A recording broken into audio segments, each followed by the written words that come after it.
Hello, what is going on, and welcome back to the channel. Ooh, feels pretty cool to say that.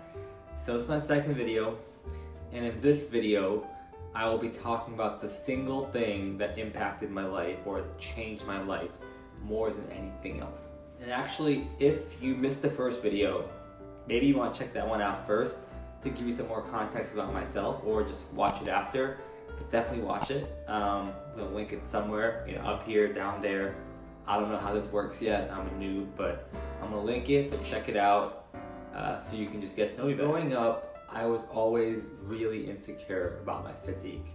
I wasn't severely overweight or anything, but I was just plump enough that I was constantly self-conscious about it. And this carried over to other parts of my life, right? I was really shy. I would always wear baggy clothing to kind of mask myself, where I didn't really want to be seen. And one thing I would really hate is wearing like sleeveless clothes in gym class or wherever, because I just felt super naked. Actually, give me one sec. Ooh, there we go. Much better.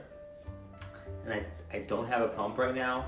If I had a pump, it would look very different, but another time you'll have to wait. Anyway, where were we? Oh yeah, I was talking about how I don't like or didn't like wearing sleeveless shirts. Now I barely own sleeves. So back to the story. At first, I basically lacked motivation, right? So I was overweight, I was shy, I just felt incapable, and hence just didn't have the motivation to change. I felt like I just wasn't built for it. I couldn't do a push-up.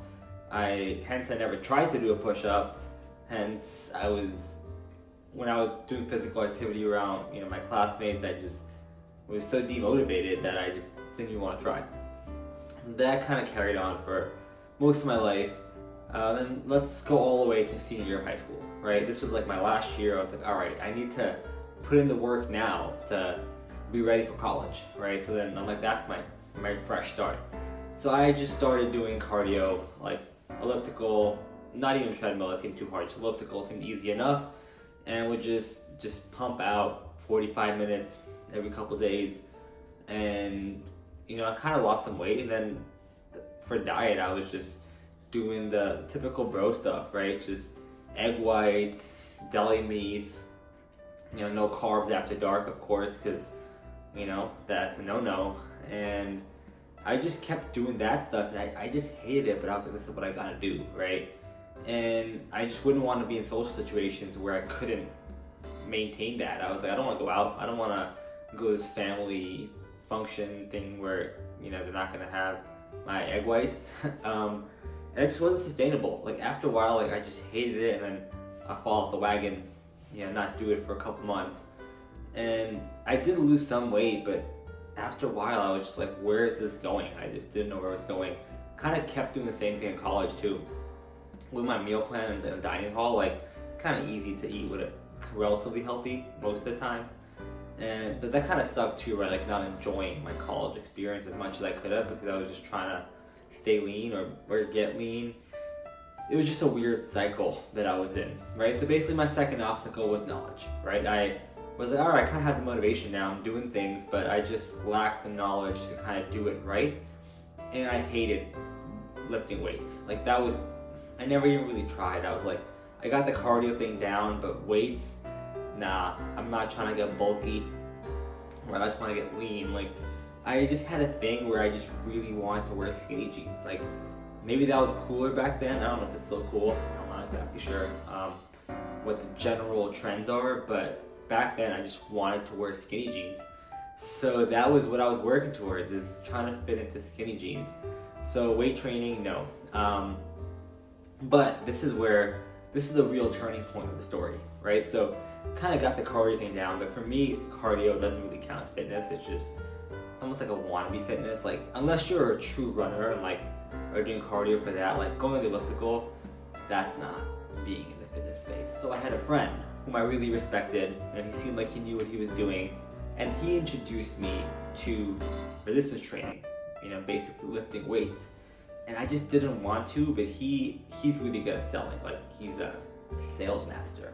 And he sold me on it. He's like, trust me, just do this, focus on compound movements, progressive overload, keep it super simple. And then he also introduced me to flexible dieting, right? So he was like, stop this stupid bro shit that you're eating. Flexible dieting, you can eat this, this, and this. He kind of taught me the overview. And it's just simple enough. It was honestly very simple. And I would just spend time with him, learn from him, and I just followed in his footsteps. And eventually, I got it down. And I actually kind of liked the whole process. Like, I didn't love it, but I was like, if this is what it takes, we'll do it. And then I kept doing it, and there we were. I never really looked back, right, for the most part. But there's a second turning point. But that was really it. It's end of the video. But no, we'll go on. So I got into the nice routine, lifting weights, progressive overload, counting your calories basically with flexible dieting. And I'm not going to get into the full science of that in this video, but if you guys want to see it, just let me know. And then it was easy in college because I kind of had it all mapped out. But it got hard after I graduated. Because then it was like a whole, I'm like I'm in the workforce now, I'm an adult, I gotta focus on adult things, priorities, right? And fitness shouldn't be a priority really, right? Like, you gotta grind, you gotta put in the work, you gotta make money. I went to the business school, a lot of my friends were in finance, and that was kind of it, like just do really well at work, party on the weekends, right? That was kind of it. And I just fell off. After a few months, I was like, wait, everything that I put my work in college for is gone. And I was like, I don't like this. Like, I was like, I need to make a change. And then there's a second friend who, he's like the opposite of my other friend, kept doubting me. He still doubts me. And yeah, and he was like, I bet you can't, reach X weight or something, or, lift X amount by this time. And I was like, I think we bet like $500 or like $1,000, which is a lot of money, especially for a new hire out of college. And after that, I was like, okay, let's go back to the drawing board. Right? I traveled a decent amount for work at the time, and I was like, we gotta find a way to fit it. And I just did it, and that's where this is the main second turning point, was YouTube. I found people on YouTube that kind of kept me going, and the first person was actually Christian Guzman, absolute legend in the fitness space. And he was starting his summer shredding, which he does pretty much every year now. So it was, I think, around January, or it was around March, right? Started summer shredding, and I followed along, and that was the accountability that I needed. I felt like I was doing it with him, like everything he was talking about on a daily basis, I was listening to, and I was like, we're in it together, homie. Like, I felt like we were boys. And then I found other people in the space, mainly Max Tuning, and just that whole kind of community right there. And I just felt like I was part of their squad. I eventually did meet them and stuff. We'll get into that in another video also. But that was it. Like, that was the turning point. So the three obstacles that I essentially overcame were motivation, then knowledge, and the third one, which I didn't explicitly say, but was essentially time/consistency and accountability, right? Kind of all lumped into one. But those were the three that I had to overcome to then unlock my fitness journey, so to say, right? And how I did that was basically, the first couple were a friend that helped me, and then the second bunch was YouTube, right? And it all really comes down to community, like having people that can help you, right? Surrounding yourself with the right people, and that can be in real life, yes.